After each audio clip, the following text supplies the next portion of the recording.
Most black voters, by the way, have no idea about the racist history of the Democratic Party. I didn't know when I was in high school that Democrats founded the Klan. I didn't know when I was in high school that Democrats voted against the 13th Amendment that freed the slaves, the 14th Amendment that gave slaves citizenship, the 15th Amendment that at least on paper gave slaves the right to vote. Democrats voted against all of that stuff.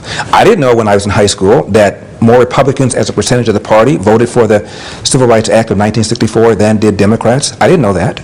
I didn't know that Everett Dirksen, a Republican in Illinois, got an award from the NAACP for how he helped to shepherd the Civil Rights Bill through Congress. I didn't know that Al Gore's father participated in what was then the longest filibuster to prevent the bill from ever becoming on the floor. I also bought into that notion that, okay, Democrats used to be racist, but then Republicans switched places with them in the 60s.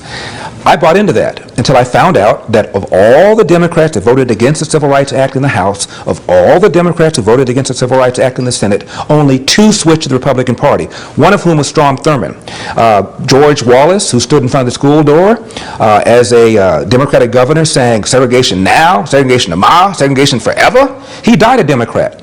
Robert Byrd, who was a Kliegel, that means a recruiter for the Klan, he died a Democrat at 100 years old in the Senate. Most of these guys never switched parties. It is a lie. The reason the South became more and more Republican is because the Democratic Party became more and more left-wing, became anti-Vietnam, anti-war, pro-abortion, and the South became increasingly uncomfortable with their allegiance to the Democratic Party, especially since Jim Crow had fallen.